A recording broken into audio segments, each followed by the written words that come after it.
हरे कृष्ण। नवम स्कंद 18वां, 19वां और 20वां अध्याय। जजाति चरित्र कथा। जजाति का गृह त्याग। पुरु के वंश, राजा दुष्यंत और भरत के चरित्र का वर्णन। बहुत ही सुंदर सुंदर कथाएं हैं। 18वां अध्याय जजाति चरित्र। श्री सुखदेव जी कहते हैं, परीक्षित, जैसे शरीरधारियों के 6 इंद्रियां होती है, वैसे ही नहुस के 6 पुत्र थे। उनके नाम थे जति, जजाति, संजाति, आयति, बियति और कृति।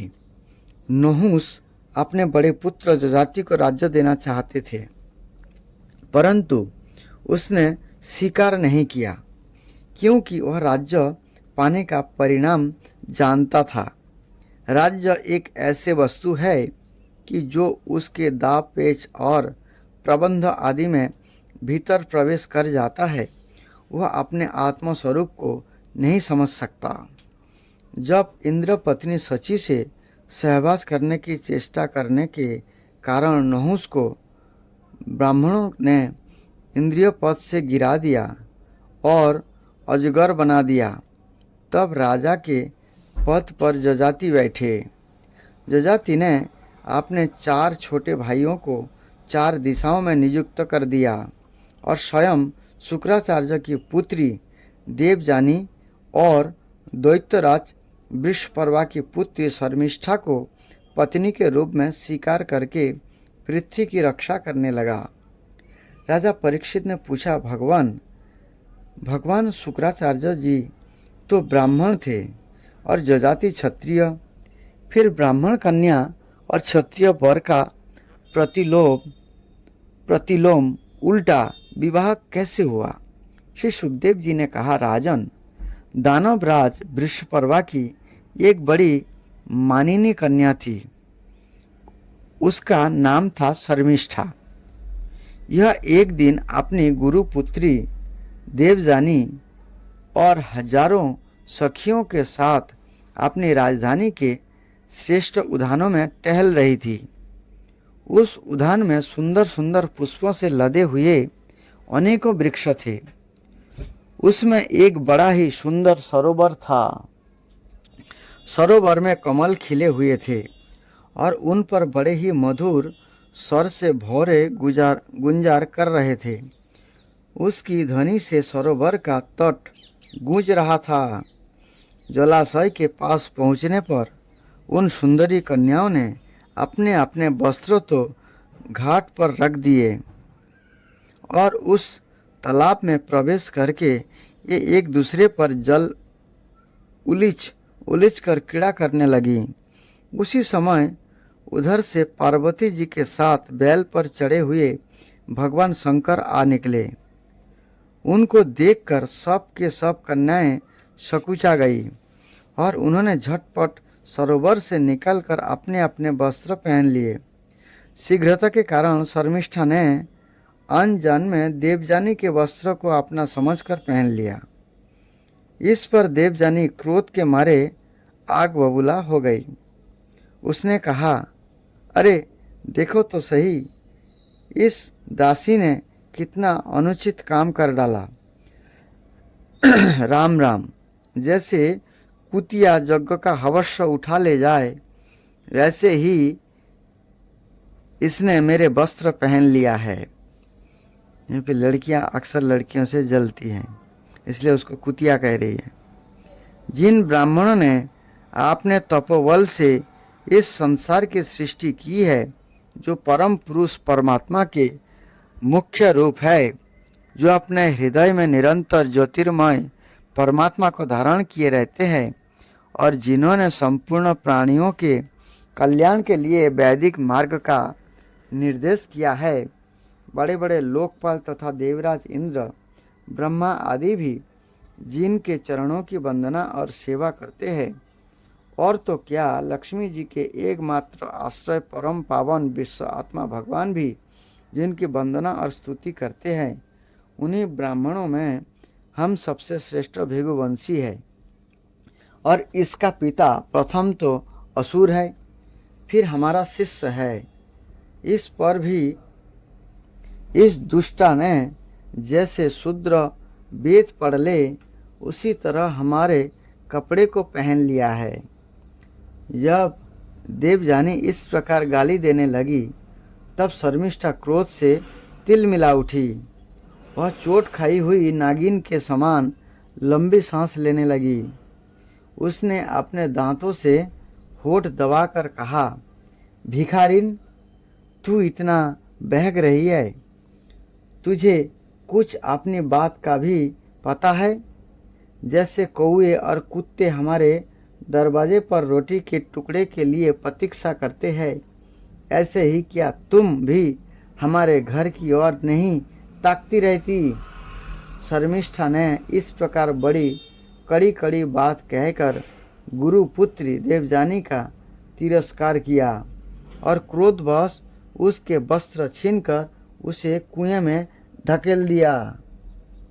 शर्मिष्ठा के चले जाने के बाद संजोगवश शिकार खेलते हुए राजा जजाति इधर आ निकले। उन्हें जल की आवश्यकता थी, इसलिए कुएं में पड़ी हुई देवजानी को उन्होंने देख लिया। उस समय वह वस्त्रहीन थी, इसलिए उन्होंने अपना दुपट्टा उसे दे दिया और दया करके अपने हाथ से उसका हाथ पकड़कर उसे बाहर निकाल लिया। देवजानी ने प्रेम भरी वाणी से वीर जजाति से कहा, वीर शिरोमणि राजन, आज आपने मेरे हाथ पकड़ा है। अब जब आपने मेरा हाथ पकड़ लिया तब कोई दूसरा इसे न पकड़े। वीर श्रेष्ठ, कुएं में गिर जाने पर मुझे तो आपका अचानक दर्शन हुआ है। यह भगवान का ही किया हुआ संबंध समझना चाहिए। इसमें हम लोगों की या और किसी मनुष्य की कोई चेष्टा नहीं है।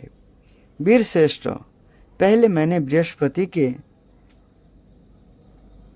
पुत्र कौच को शाप दे दिया था, इस पर उसने भी मुझे शाप दे दिया। इसी कारण ब्राह्मण मेरे प्राणी ग्रहण नहीं कर सकता। जजाति को शास्त्र प्रतिकूल होने के कारण यह संबंध अभिष्ट तो ना था, परंतु उन्होंने देखा कि प्रारब्ध ने स्वयं ही मुझे यह उपहार दिया है और मेरा मन भी इसकी ओर खींच रहा है, इसलिए जजाति ने उसकी बात मान ली। वीर राजा जजाति जब चले गए तब देवजानी रोती पीटती अपने पिता शुक्राचार्य जी के पास पहुंची और शर्मिष्ठा ने जो कुछ किया था यह सब उन्हें कह सुनाई। शर्मिष्ठा के व्यवहार से भगवान शुक्राचार्य जी का भी मन उचट गया। ये पुरोहिताई की निंदा करने लगे। उन्होंने सोचा कि इसकी अपेक्षा तो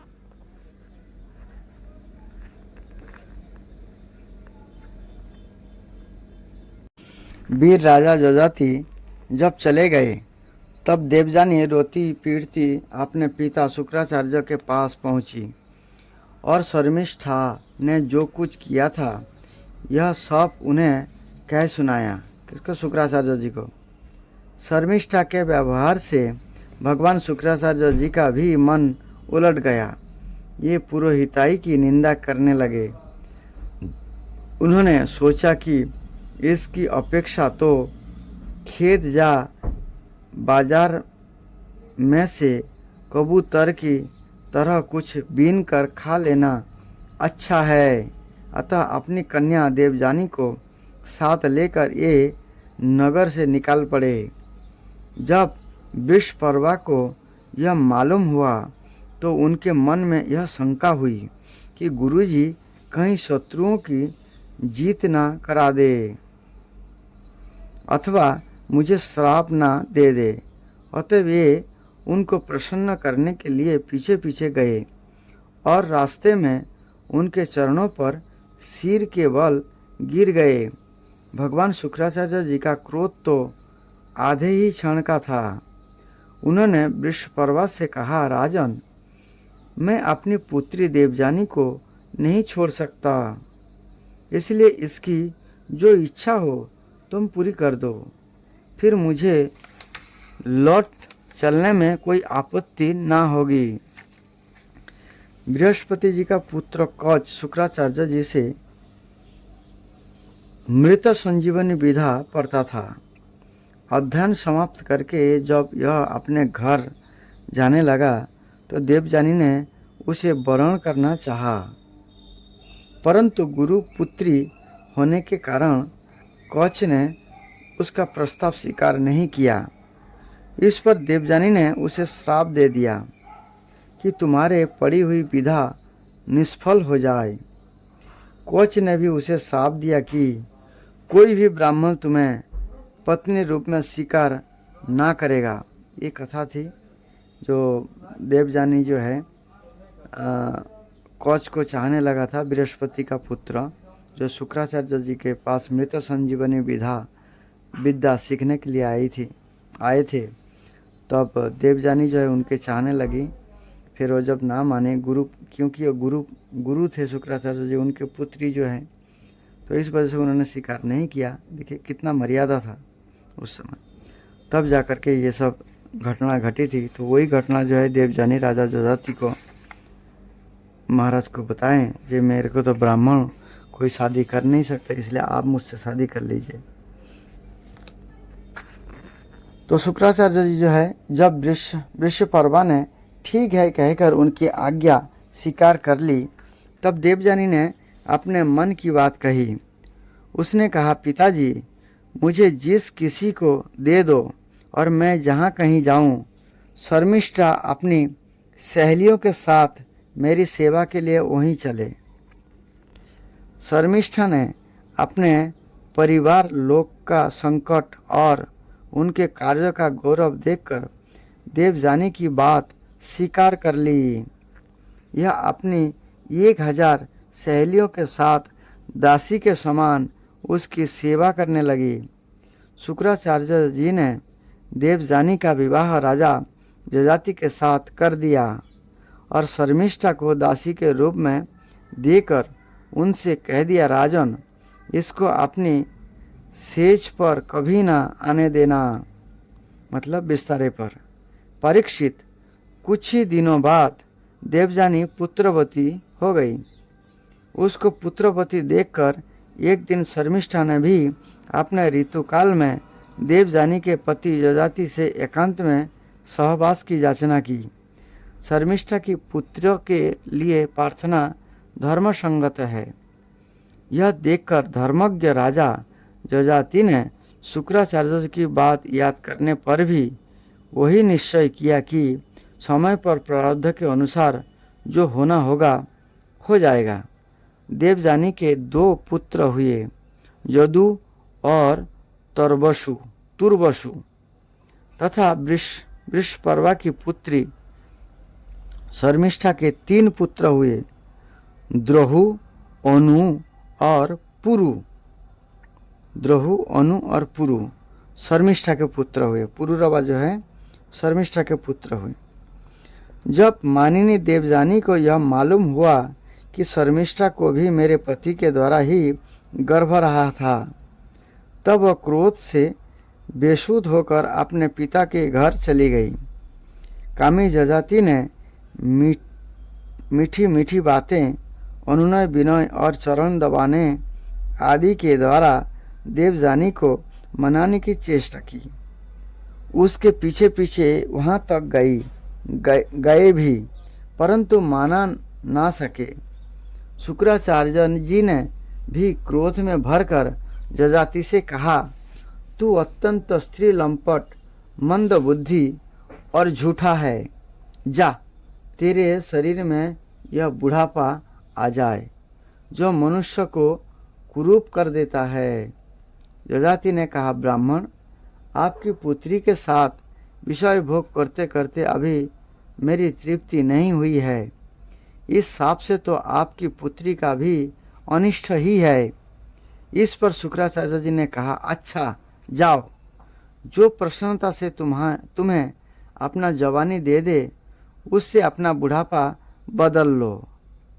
शुक्राचार्य जी ने जब ऐसी अवस्था दे दी तब अपनी राजधानी में आकर जजाति ने अपने बड़े पुत्र जोधु से कहा, बेटा तुम अपनी जवानी मुझे दे दो और आपने नाना का दिया हुआ यह बुढ़ापा तुम स्वीकार कर लो, क्योंकि मेरे प्यारे पुत्र मैं अभी विषयों से तृप्त नहीं हुआ हूँ, इसलिए तुम्हारी आयु लेकर मैं कुछ वर्षों तक और आनंद भोगूंगा।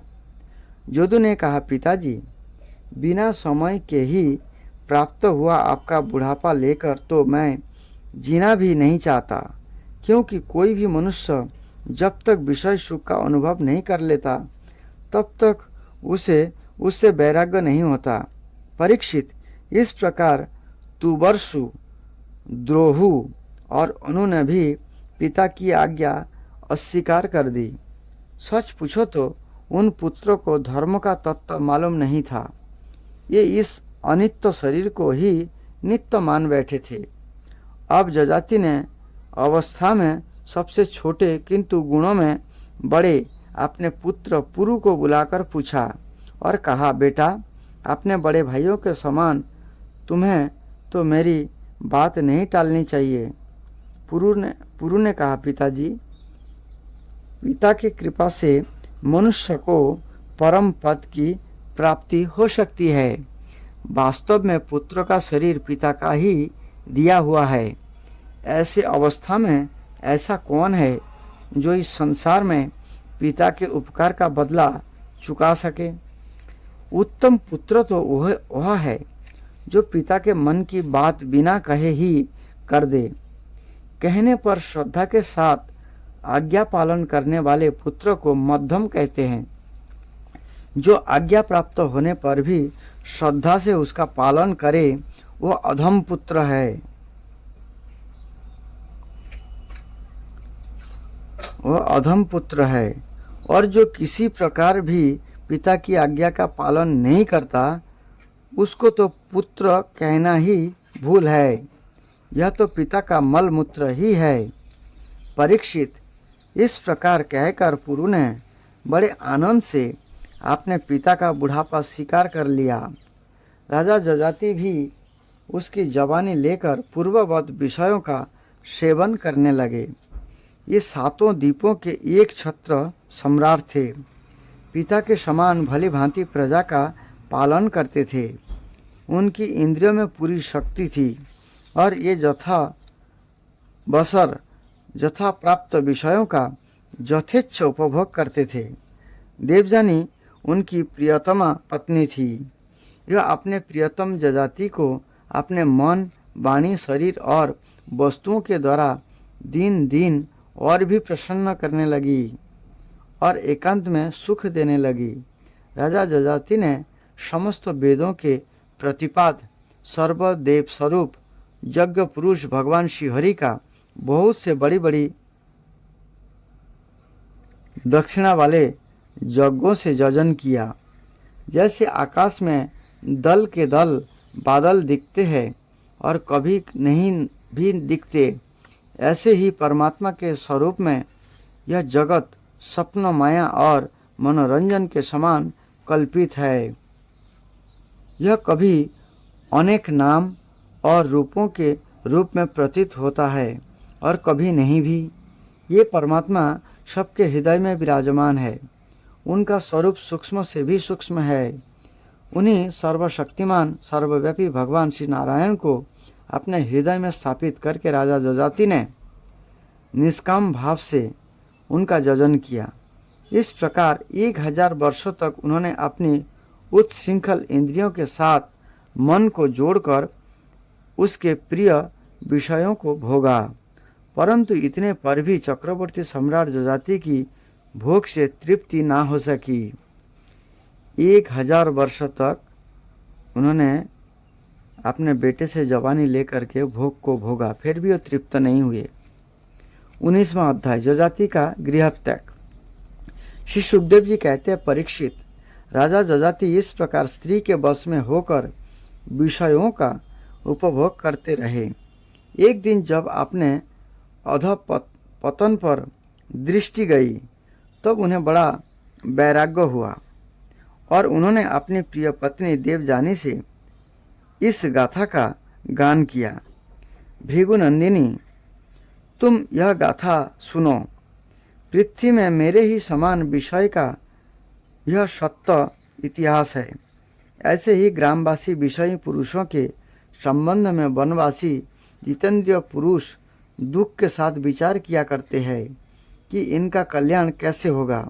एक था बकरा, वह वन में अकेला ही अपने को प्रिय लगने वाली वस्तुएं ढूंढता हुआ घूम रहा था।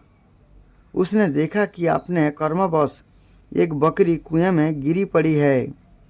यह बकरा बड़ा कामी था। यह सोचने लगा कि इस बकरी को किस प्रकार कुएं से निकाला जाए। उससे अपने सींग से कुएं के पास की धरती खोद डाली और रास्ता तैयार कर लिया। जब वह सुंदरी बकरी कुएं से निकली तो उसने उस बकरे से ही प्रेम करना चाहा। वह दाढ़ी मूछ मंडित बकरा, हिष्ट पुष्ट जवान, बकरियों को सुख देने वाला, विहार कुशल और बहुत प्यारा था। जब दूसरी बकरियों ने देखा कि कुएं में गिरी हुई बकरी ने उसे अपना प्रेम पात्र चुन लिया है, तब उन्होंने भी उसी को अपना पति बना लिया। वे तो पहले से ही पति की तलाश में थी। उस बकरे के सिर पर कामरूप पिशाच सवार था। वह अकेला ही बहुत सी बकरियों के साथ विहार करने लगा और अपनी सब सुध बुध खो बैठा। जब उसकी कुएं में से निकाली हुई प्रियतमा बकरी ने देखा कि मेरा पति तो अपनी दूसरी प्रियतमा बकरी से विहार कर रहा है, तो उसे बकरे की यह करतूत सहन न हुई। उसने देखा कि यह तो बड़ा कामी है, इसके प्रेम का कोई भरोसा नहीं है और वह मित्र के रूप में शत्रु का काम कर रहा है। अतः वह बकरी उस इंद्रिय लोलुप बकरे को छोड़कर बड़े दुख से अपने पालन वाले के पास चली गई। यह दीन कामी बकरा उसे मनाने के लिए मैं करता हुआ उसके पीछे पीछे चला, परंतु उसे मार्ग में मना ना सका। उस बकरी का स्वामी एक ब्राह्मण था। उसने क्रोध में आकर बकरे के लटकते हुए अंडकोश को काट दिया, परंतु फिर उस बकरी का ही भला करने के लिए फिर से उसे जोड़ भी दिया।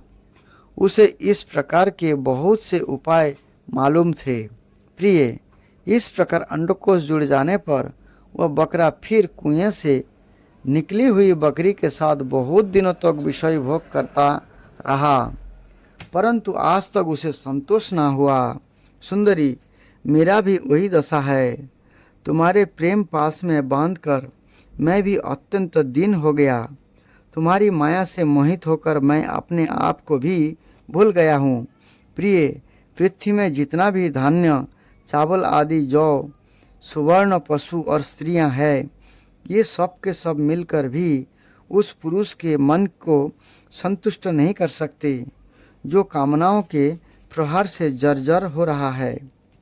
विषयों के भोग से भोग वासना कभी शांत नहीं हो सकती, बल्कि जैसे घी की आहुति डालने पर आग और भड़क उठती है, ऐसे ही भोग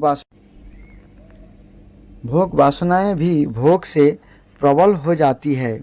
जब मनुष्य किसी भी प्राणी और किसी भी वस्तु के साथ राग देश का भाव नहीं रखता, तब वह समदर्शी हो जाता है तथा उसके लिए भी दिशाएं सुखमयी बन जाता है। विषयों की तृष्णा ही दुखों का उद्गम स्थान है। मंद बुद्धि लोग बड़ी कठिनाई से इसका त्याग कर सकते हैं। शरीर बूढ़ा हो जाता है, पर तृष्णा नित्य नवीन होती जाती है। अतः जो अपना कल्याण चाहता है उसे शीघ्र से शीघ्र इस तृष्णा अर्थात भोग वासना का त्याग कर देना चाहिए। और तो क्या अपनी माँ, बहन और कन्या के साथ भी अकेले एक आसन पर सट कर नहीं बैठना चाहिए। इंद्रियां इतनी बलवान है कि वे बड़े बड़े विद्वानों को भी विचलित कर देती है।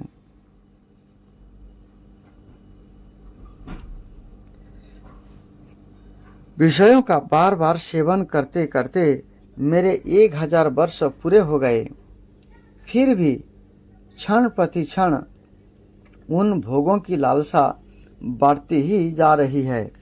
इसलिए मैं आप भोगों की वासना तृष्णा का परित्याग करके अपना अंतःकरण परमात्मा के प्रति समर्पित कर दूंगा और शीत उष्ण सुख दुख आदि के भाव से ऊपर उठकर अहंकार से मुक्त हो हरि नामों के साथ वन में विचरूंगा। लोक परलोक दोनों के ही भोग असत है, ऐसा समझकर ना तो उनका चिंतन करना चाहिए और ना भोग ही। समझना चाहिए कि उनके चिंतन से ही जन्म मृत्यु रूप संसार की प्राप्ति होती है और उनके भोग से तो आत्मनाश ही हो जाता है। वास्तव में इनके रहस्यों को जानकर इनके अलग रहने वाला ही आत्मज्ञानी है।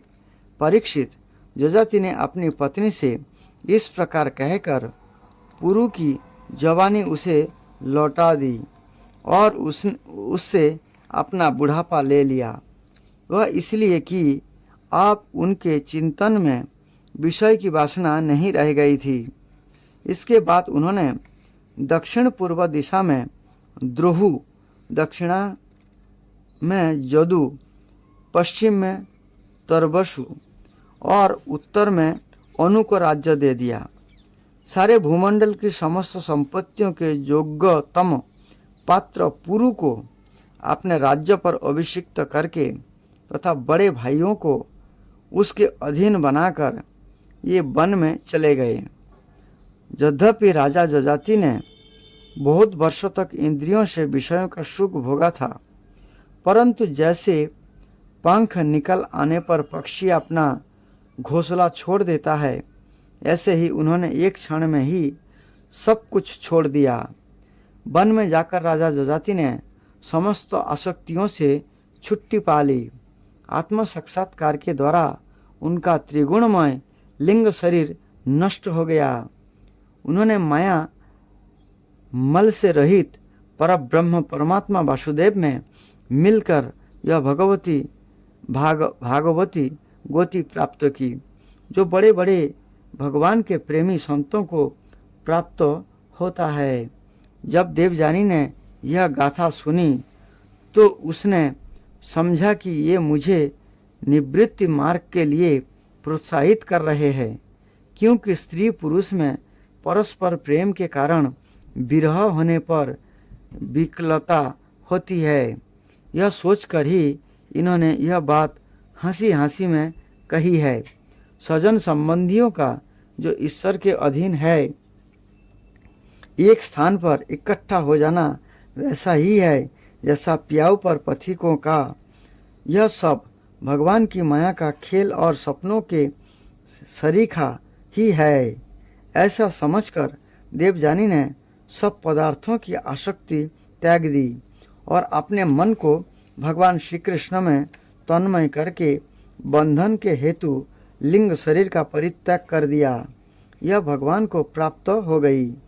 उसने भगवान को नमस्कार करके कहा, समस्त जगत के रचयिता, सर्व अंतर्जामी, सबके आश्रय स्वरूप सर्वशक्तिमान भगवान वासुदेव को नमस्कार है, जो परम शांत और अनंत तत्व है।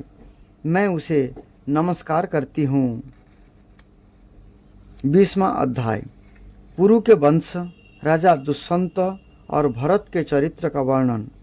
श्री सुखदेव जी कहते, परीक्षित, मैं राजा पुरु के वंश का वर्णन करूँगा। इसी वर्ष में तुम्हारा जन्म हुआ, इसी वंश में तुम्हारा जन्म हुआ है। इसी वंश के वंशधर बहुत से राजर्षि और ब्रह्मर्षि भी हुए हैं। पुरु का पुत्र हुआ जन्मेंजय, जन्मेंजय का प्राचीनवान का प्रवीर, प्रवीर का नमस्सु और नमस्सु का पुत्र हुआ चारुपद, चारुपद से सुद्धुम, सुद्धुम से बहुगब, बहुगब से संजाति, संजाति से अहम जाति और अहम जाति से रौद्राश्व हुआ। परीक्षित, जैसे विश्व आत्मा प्रधान प्राण से 10 इंद्रियां होती है, वैसे ही घृताची अप्सरा के गर्भ से रौद्राश्व के 10 पुत्र हुए। ऐसे ही घृताची अप्सरा के गर्भ से रौद्राश्व के 10 पुत्र हुए। ऋतेयु, कुक्षेयु, स्थंडिलेयु, कृतेयु, जलेयु, संततेयु, धर्मेयु, सत्येयु, वर्तेयु और सबसे छोटा बनेयु। परीक्षित, उनमें से ऋतेयु का पुत्र रंतिभार हुआ और रंतिभार के 3 पुत्र हुए, सुमति, ध्रुव और अप्रतिरथ। अप्रतिरथ के पुत्र का नाम था कण्व। कण्व का पुत्र मेधातिथि हुआ। इसी मेधातिथि से प्रस्कन्य आदि ब्राह्मण उत्पन्न हुए। सुमति का पुत्र रौभ्य हुआ। इसी रौभ्य का पुत्र दुष्यंत था। एक बार दुष्यंत वन में अपने कुछ सैनिकों के साथ शिकार खेलने के लिए गए हुए थे। उधर ही ये कण्व मुनि के आश्रम पर जा पहुँचे। उस आश्रम पर देव माया के समान मनोहर एक स्त्री बैठी हुई थी। उसकी लक्ष्मी के समान अंग कांति से वह आश्रम जगमगा रहा था। उस सुंदरी को देखते ही दुष्यंत मोहित हो गए और उससे बातचीत करने लगे। उसके देखने से उनको बड़ा आनंद मिला। उनके मन में काम वासना जागृत हो गई। थकावट दूर करने के बाद उन्होंने बड़ी मधुर वाणी से मुस्कुराते हुए उससे पूछा, कमल दल के समान सुंदर नेत्र वाली देवी, तुम कौन हो और किसकी पुत्री हो? मेरे हृदय को अपनी ओर आकर्षित करने वाली सुंदरी, तुम इस निर्जन वन में रहकर क्या करना चाहती हो?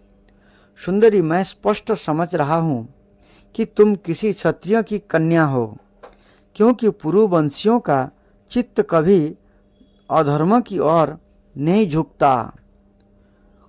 शकुंतला ने कहा, आपका कहना सत्य है। मैं विश्वामित्र जी की पुत्री हूँ। मेनका अप्सरा ने मुझे वन में छोड़ दिया था। इस बात के साक्षी है मेरा पालन पोषण करने वाले महर्षि कण्व। वीर शिरोमणे, मैं आपकी क्या सेवा करूं? कमल नयन, आप यहाँ बैठिए और हम जो कुछ आपका स्वागत सत्कार करें उसे स्वीकार कीजिए। आश्रम में कुछ निवार अर्थात तिन्नी का भात है। आपकी इच्छा हो तो भोजन कीजिए और जांचे तो यहीं ठहरिए। दुष्यंत ने कहा, सुंदरी, तुम कौशिक वंश में उत्पन्न हुई हो, इसलिए इस प्रकार का आतिथ्य सत्कार तुम्हारे योग्य ही है, क्योंकि राजकन्याएं स्वयं ही अपने योग्य पति को वरण कर लिया करती है।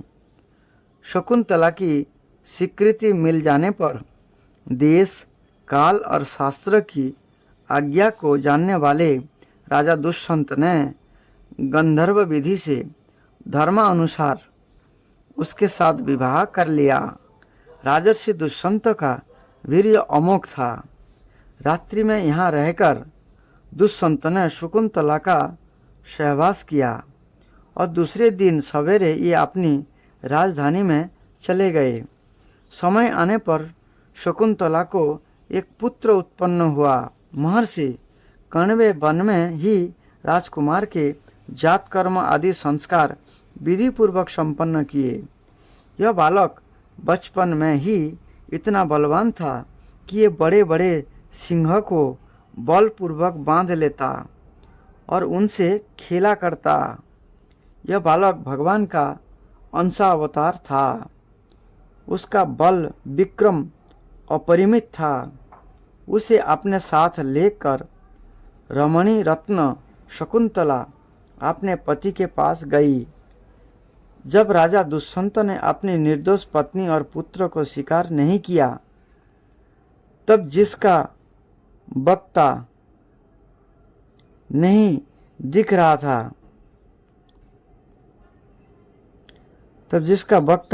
रहा था और जिसे सब लोगों ने सुना, ऐसी आकाशवाणी हुई, पुत्र उत्पन्न करने के माता तो केवल धकनी के समान है।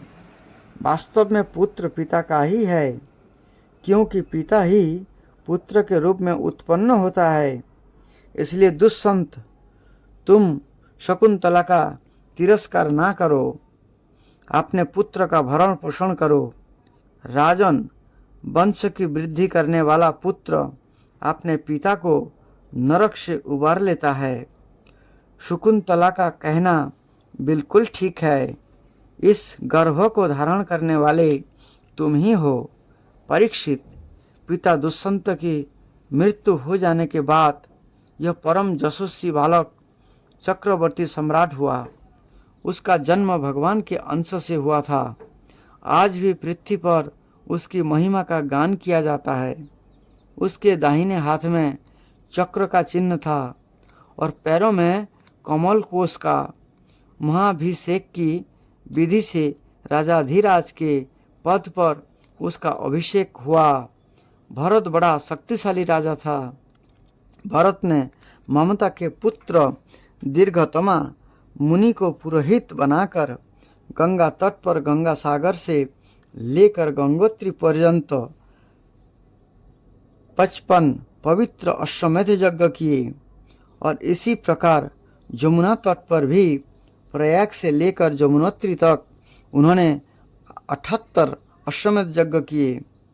इन सभी यज्ञों में उन्होंने अपार धनराशि का दान किया था। दुष्यंत कुमार भरत का यज्ञ अग्निस्थापन बड़े ही उत्तम गुण वाले स्थान में किया गया था। उस स्थान में भरत ने इतनी गौएं दान दी थी कि 1000 ब्राह्मणों में प्रत्येक ब्राह्मण को एक बद्ध का संख्या होता है 13,084 गौएं मिली थी। 13,084 गौएं मिली थी। इस प्रकार राजा भरत ने उन यज्ञों में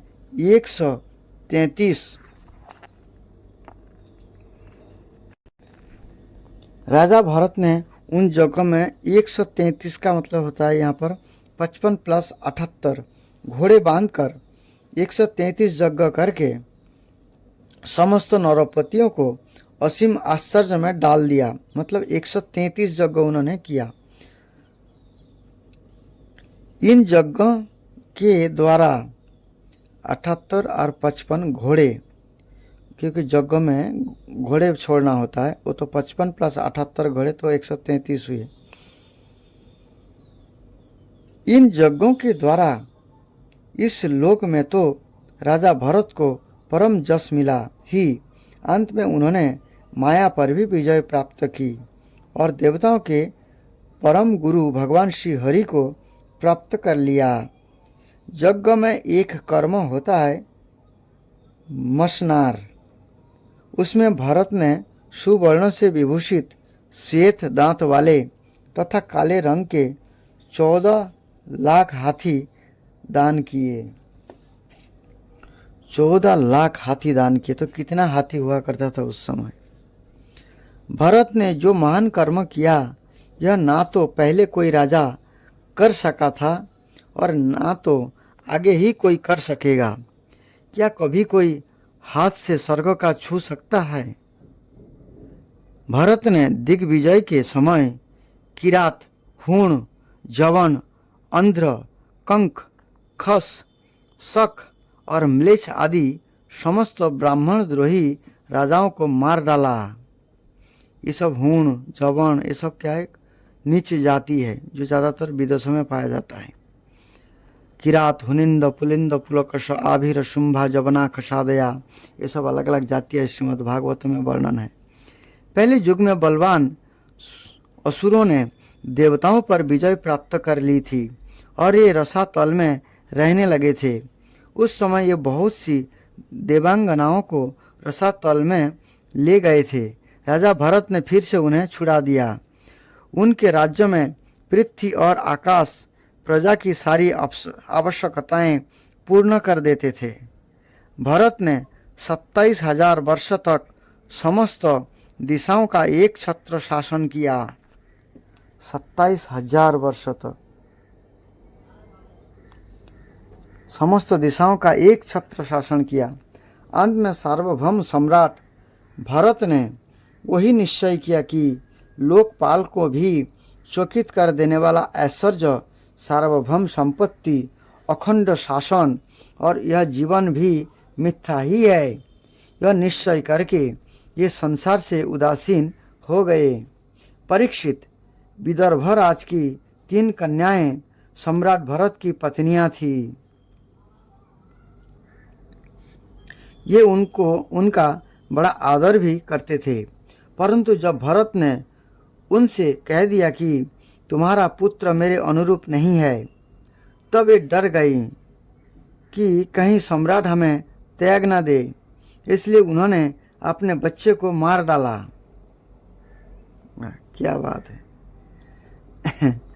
परंतु जब भरत ने उनसे कह दिया कि तुम्हारे पुत्र मेरे अनुरूप नहीं है, तब ये डर गई कि कहीं सम्राट हमें त्याग ना दे, इसलिए उन्होंने अपने बच्चे को मार डाला। देखिए, पहले एक प्रसंग आया था श्रीमद् भागवतम में, ये स्त्रियां का हृदय जो उर्वशी बताई अपने बारे में, ये स्त्रियों का हृदय इतना क्रूर है जो अपने बच्चे को भी मार डालते हैं, अपने भाई को, अपने पति को भी मार डालते हैं।